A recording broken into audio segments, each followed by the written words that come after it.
Magandang buhay grade 7 students. First of all, I would like to welcome all of you in Kaunlaran High School. By the way, I'm Mr. April Ray Salisi. I will be your mathematics teacher for today. And for our quarter 1, our first lesson is all about sets. So excited na ba kayo? Now, I know that you already have your Navo box with you, and along with it are our modules. In Grade 7 Mathematics Quarter 1 Module 1, it is composed of 4 lessons.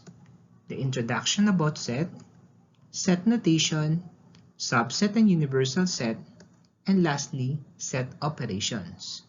And now let us start our discussion. Let's have first the definition of set. Set is a collection or group of well-defined objects sharing common characteristics. A set is said to be well-defined if anyone would give exactly the same members that satisfy the condition. Or dapat ang description ng set at ang members ng set ay nagja-jibe or magkatugma. At dapat hindi maaapektuhan ng members or hindi magbabago ang members ng isang set depende sa opinion or perception. On the other hand, if the elements may vary due to perception and opinion, it is not a well-defined set, or also known as ill-defined set. So I have here table for well-defined set versus ill-defined set.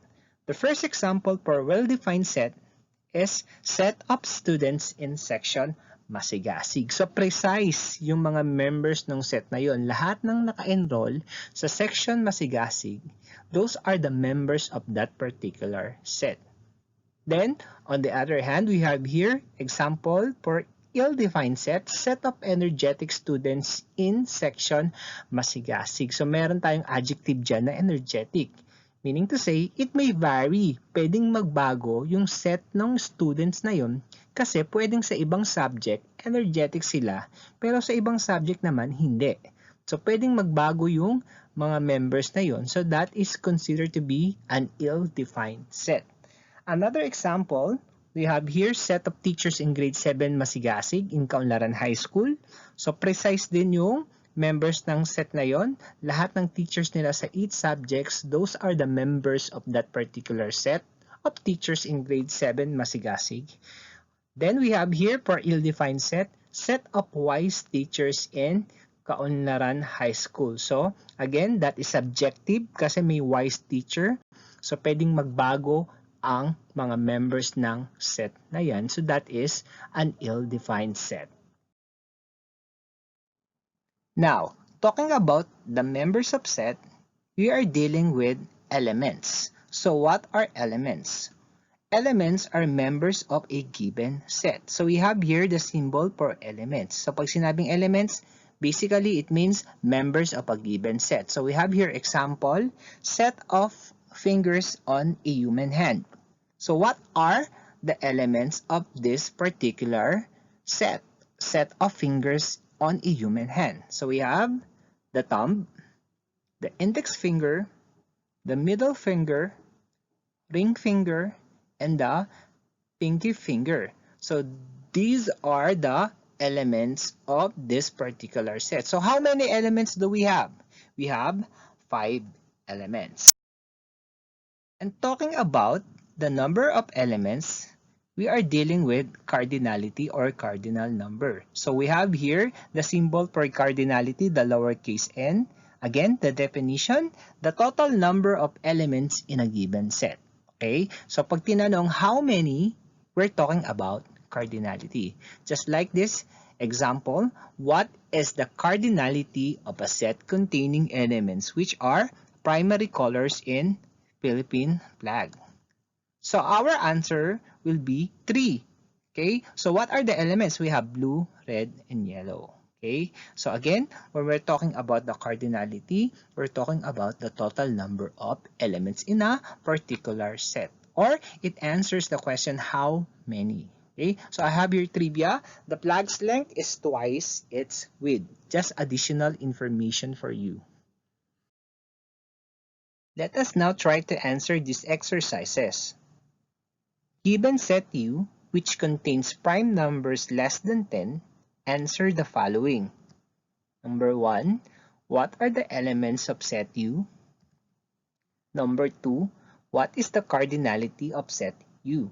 So that is how we use the symbol for cardinality, which is the lowercase n. The answer for number 1, we have 2, 3, 5, 7. So those are prime numbers less than 10. And for number 2, the cardinality of set U is 4 because it contains 4 elements. So you have to remember, prime numbers are numbers greater than 1 whose factors are 1 in itself. Moving on, let's have concepts in studying set. The first one, capital letters are generally used to name sets. So you have to remember, use capital letters to name a particular set. Number 2, braces are used to enclose the elements of a set. So we use braces para ilagay sa loob nun yung mga members ng isang particular set. Number 3, commas separate the elements of a set. So in the case na ang ating elements ay madami, we have to remember to separate them, we have to use comma. Then number 4, an element must be named only once in the listing. So dapat daw isang beses lang nakalista ang isang element sa isang particular set. In a case na madaming beses siyang nalista, counted as one yung particular na element na yon. Okay? Lastly, ellipsis o yung 3 consecutive dots is used to indicate that the list is to continue indefinitely or forever. So we have here matugot, si ellipsis ay may forever. Hashtag sana all. Let us now have another exercises. So we have to answer the following. Given set A, the question is what is the cardinality of set A? The cardinality of set A is 4. Since S and I are listed twice in the listing, so they are counted as 1. Then we have set B. What is the cardinality of set B? The cardinality of set B is 1. Since wala naman tayong nakitang commas, meaning to say, yung element ng set B ay isa lang, which is Rizal, our national hero. So we have to remember the use of commas. Let's now discuss the use of ellipses. So we have here set C. What is the cardinality of set C? The cardinality of set C is 9. Although we only see 3 elements which are 1, 2, and 9, using ellipses, alam natin in between 2 and 9, there are more elements which are 3, 4, 5, 6, 7, 8. All in all, the total number of elements is 9. So we can say that the cardinality of set C is 9. Then we have here set D. Again, the question is what is the cardinality of set D? The cardinality of set D is infinity. So that is the symbol for infinity. Now, ang tawag natin dyan ay infinite set. So what is an infinite set? It is a set that contains limitless and endless number of elements. Moving on, our second lesson is all about set notation. So we have here methods of writing set, and the first method is what we call roster method. The set is described by listing the elements. So we have here example for roster method. So we have here A equals braces, Saturday, Sunday, those are the elements separated by comma. So this method is what we call roster method or sometimes called listing method kasi nakalista yung mga elements ng set. The second method of writing set is what we call set builder notation method. It is a shorthand used to write set, often used for set, containing infinite number of elements. So ang set builder notation method is always used, especially kapag ang set ay infinite set. Okay? So let's have your example. So we have here set A. So that is read as X such as X is a day in a week that starts with letter S. Or sometimes, makikita nyo yung symbol for elements. So we have here again set A, x such as x, elements, days in a week that starts with letter S. So that is what we call set builder notation method. For our third lesson, we have subset and universal set. Universal set is a set which contains all elements under discussion. So basically, pag sinabing universal set, ito yung set na may pinakamadaming elements. Then we have subset. A set is a subset of another set if every element in this set is an element of another set. So we have here the symbol for subset. Sabi dito, mas kukonsider nating subset kapag kinocontain niya or nilalaman niya yung element or elements ng isa pang set. For us in able to understand more the difference between universal set and subsets, here are the examples of sets. So we have here set of all grade 7 students in Conlaran High School. Under it are the different sections which are section mapitagan, mapagbigay, mapagkumbaba, masigasig, masikap, masayahin, and matapat. Since we are talking about all grade 7 students, we consider the bigger set as our universal set. Then the different sections are our subsets. For our last lesson, we will be having set operations. So we have union, intersection, and difference. And these are their symbols. So para hindi tayo malito sa mga symbols na pinag-aralan natin today, so I have here an acronym, USI. So we have union. Then, i-tilt natin to the left, subset. Then another tilt to the left, we have intersection. The first set operation is what we call the union of sets.